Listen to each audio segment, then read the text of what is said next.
Hello everyone, welcome to my channel. This is محمد سيف.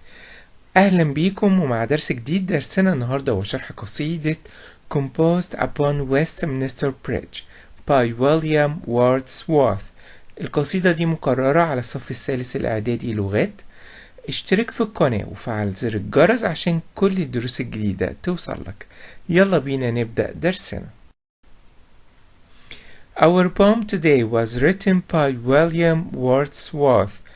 William Wordsworth was born on 7 of April 1770 and he passed away on 23 of April 1850. William was an English romantic poet who with Samuel Taylor Coleridge helped to launch the Romantic Age in English literatures. بيقول لنا ان الشاعر بتاعنا النهاردة هو شاعر رومانسي وهو اللي بدأ المدرسة الرومانسية او العصر الرومانسي هو وشاعر اخر اسمه سامويل تايلور كولريدج. The Romanticism was a new method in the world of arts and literatures. It was for the love of nature, clear and honest feeling. طبعا المذهب الرومانسي كان دي طريقة جديدة في عالم الأدب وعالم الفنون، وطبعا دي كان بتعبر عن حب الطبيعة والمشاعر الصادقة والواضحة. قبل ما نبدأ قراية القصيدة بتاعتنا لازم نعرف نوع القصيدة بتاعتنا. هي is a sonnet. This poem is a sonnet. The sonnet is a poem of 14 lines. It's on one theme.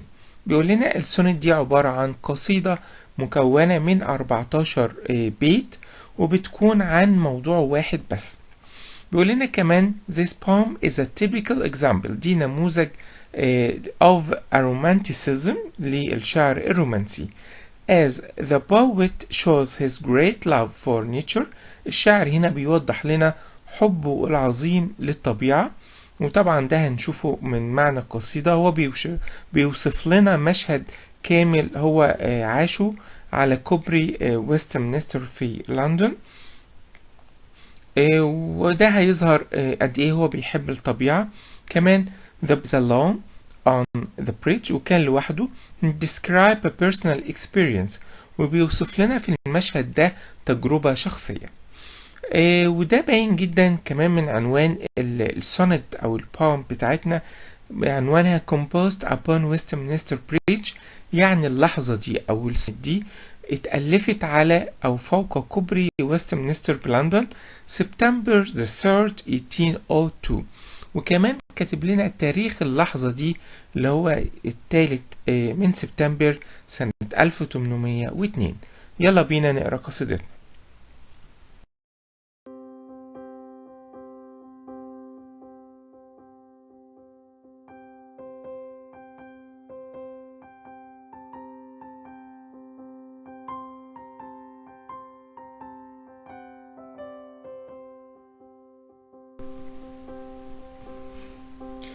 Composed upon Westminster Bridge, September the 3rd, 1802. Earth has not anything to show more fair.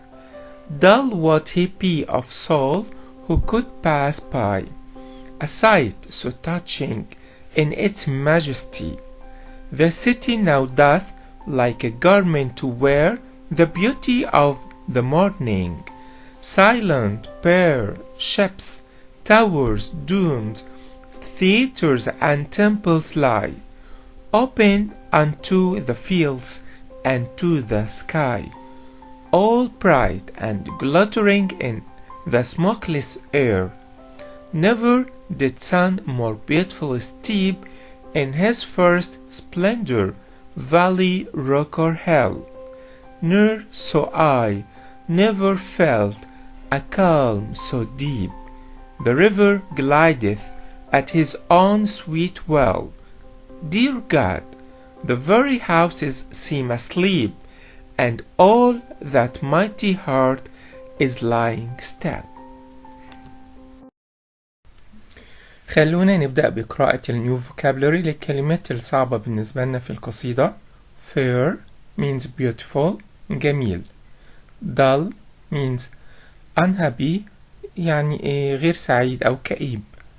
touching means impressive مؤثر. majesty means greatness أو عظيم. garment means cloak اللي هي عباءة أو أي نوع من أنواع الكلاس. domes means round roofs اللي هي القباب. glittering means shining or sparkling يعني مشرقة أو متلألئة. steep go down يعني تهبط أو بتنزل. splendor means beautiful. glideth means move slowly يعني يسيل أو يفيض. will means desire اللي هي الرغبة أو الإرادة. mighty means powerful اللي هو القوة أو الجبار. دي الكلمات بتاعتنا. خلونا نروح لحاجة تانية. لو انطلب مني في الامتحان إني أكتب rhyme scheme of this poem or of this sonnet هيبقى APPA APPA CD CD CD. بيقول لنا only one pair of rhyming lines في بيتين في الرايمينج ده is slant يعني مايل أو منحرف مش مظبوط يعني. not quite a real rhyme مش قافية حقيقية اللي هي كلمة pie وماجستي على الرغم من ان الاتنين منتهيين بحرف الواي ولكن الساوند مختلف واحنا في الرايم سكيم المفروض بنتعامل مع الساوند مش السبيلنج. اوكي طيب لو طلب مني في الامتحان to write the paraphrase خلونا نمشي في البوم دي line by line. أول line عندنا اللي بيقول Earth has not anything to show more fair. بيقول لنا الأرض ما فيهاش أي حاجة أجمل من ده تظهرها. البارافريز لللاين ده هيكون While standing on Westminster Bridge at dawn أثناء الوقوف على كوبري ويستمنستر at dawn وقت الفجر the poet says that this is the most beautiful scene on earth. بيقول لنا إن الشاعر بيقول إن ده أجمل مشهد على وجه الأرض. تاني two lines dull what he be of soul who could pass by a sight so touching in its majesty. بيقول لنا ان الشخص اللي هيعدي على المشهد ده وما ينفعلش بيه او ما يتأثرش بيه ده اكيد شخص مكتئب لان المشهد ده مشهد مؤثر وعظيم. البارافريز بيقول لنا anyone who passes by this scene and doesn't observe this beauty must be an unhappy person because the sight is so impressive. Okay. The next two lines. The city now doth like a garment wear the beauty of the morning. بيقول لنا في البارافريز للتو lines ده the city is wearing the beauty of the morning like a person who is wearing sleeping clothes. بيقول لنا في البارافريز ان المدينة دلوقتي لابسة ملابس الصباح بالظبط كأنها شخص لابس ملابس النوم.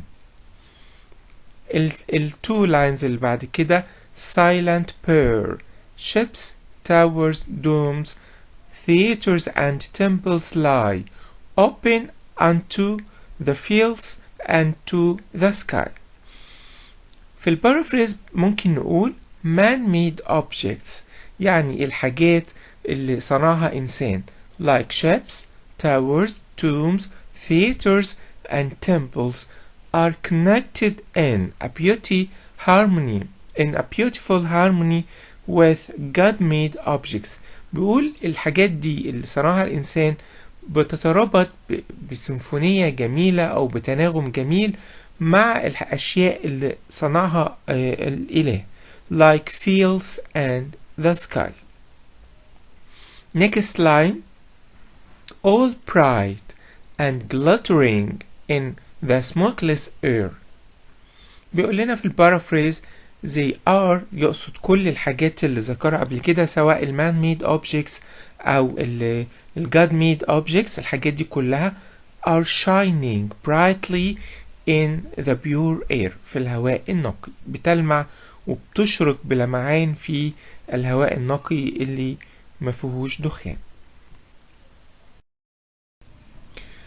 بنكمل مع البارaphrase for the next two lines. Never did sun more beautifully steep in his first splendor valley, rock or hill. ممكن نكتب في البارaphrase Man has never seen such a beautiful sun spreading its rays everywhere like valleys, rocks and hills. بيقصد ان الانسان عمره ما شاف مشهد جميل للشمس وهي بتنشر اشعتها في كل مكان زي الوديان والصخور والتلال. Next line. Near so I never felt a calm so deep. ممكن نكتب البارaphrase for this line. The poet never feels more relaxed in any other place. بيقول لنا في اللاين ده ان الشاعر عمره ما حس باسترخاء في اي مكان زي ده. Next line. The river glideth at his own sweet well.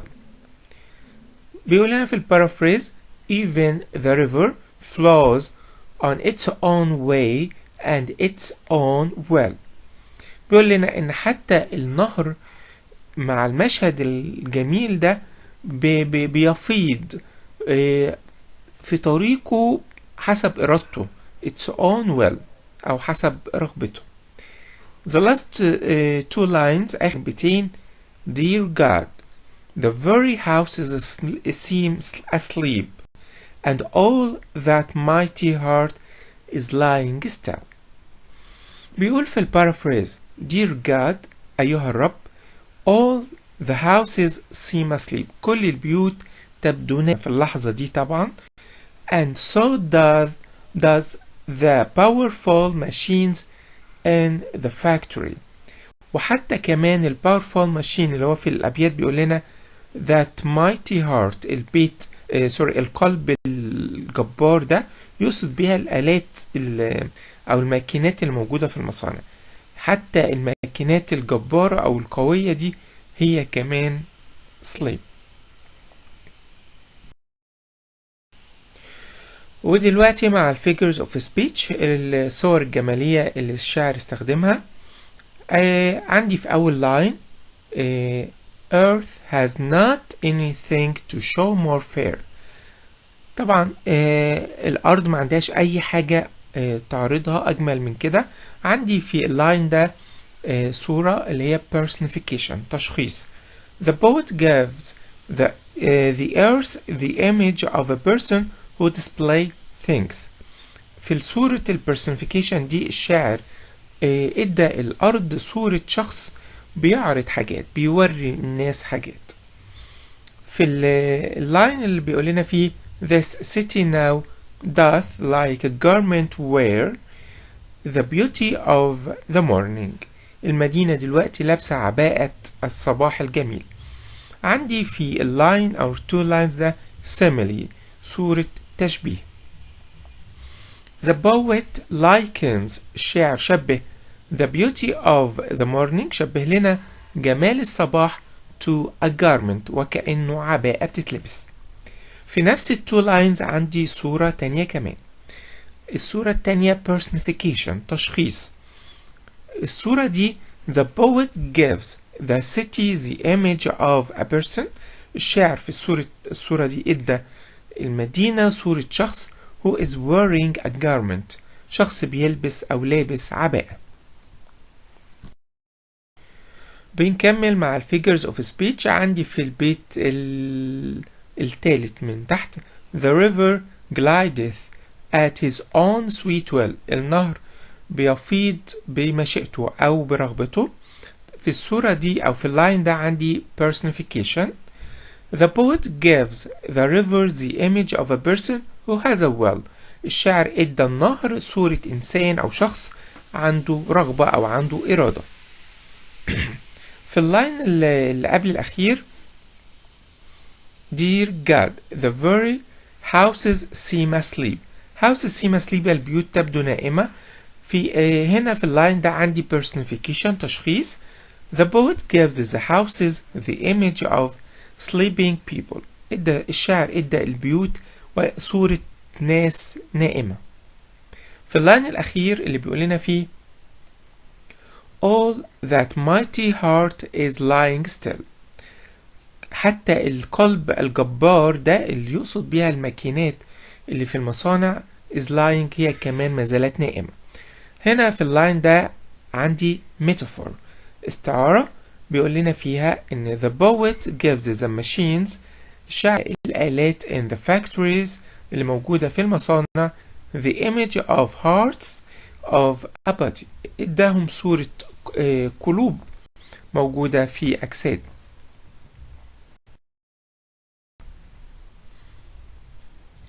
دلوقتي لو طلب مني في الامتحان to pick out the devices or the musical tools هنبدأ مع بعض بالalliteration. موجود عندي ما بين كلمة P and pie، موجود تحت شوية towers and temples، كمان sun steep، وكمان بعد شوية so and so. طبعا alliteration gives music in the lines. مع نوع جديد من الديفايسز أول مرة يقابلنا اللي هو الانفرجن. الانفرجن يقصد بيها اللي هو تغيير ترتيب الجملة بهدف طبعا طبعا الانفرجن ما ينفعش في أي شكل من أشكال الأدب ما عدا البوتري فقط، هو acceptable in poetry. بيقول لنا موجود عندي في اللاين اللي بيقول dull what he be of soul. طبعا كانت المفروض الترتيب الطبيعي للجملة he would be dull، هو هيبقى شخص كئيب على حسب المعنى بقى، وهكذا. موجود عندي في اللاين ده، موجود كمان في اللاين this city now doth like a garment wear. كمان موجود في never did sun more beautifully steep. وكمان موجود في اللاين اللي بيقول near so I. بيشرح لنا بيقول لنا inversion is most commonly used in poetry، ده شائع جدا في الشعر، in which it may both satisfy. الانفيرجن ده ممكن عشان satisfy the demands of the meter، عشان يرضي او الشاعر يعني يظبط الايقاع بتاع البيت بتاعه، and achieve emphasizes او عشان يحقق تأكيد معين في المعنى من وجهة نظر الشاعر. دلوقتي خلينا القصيدة مرة تانية بعد ما فهمنا المعنى وكل حاجة فيها. Composed upon Westminster Bridge, September 3rd, 1802, by William Wordsworth. Earth has not anything to show more fair. Dull would he be of soul who could pass by a sight so touching in its majesty. This city now doth like a garment wear the beauty of the morning, silent, bare. Ships, towers, domes, theatres, and temples lie, open unto the fields and to the sky, all bright and glittering in the smokeless air. Never did sun more beautifully steep in his first splendor valley, rock, or hill. Ne'er saw I, never felt a calm so deep. The river glideth at his own sweet will. Dear God, the very houses seem asleep, and all that mighty heart is lying still. وبكده انتهينا من درسنا النهاردة شرح قصيدة Composed upon Westminster Bridge. ما تنساش تشترك في القناة وتفعل زر الجرس عشان كل الدروس الجديدة توصل لك. سلام.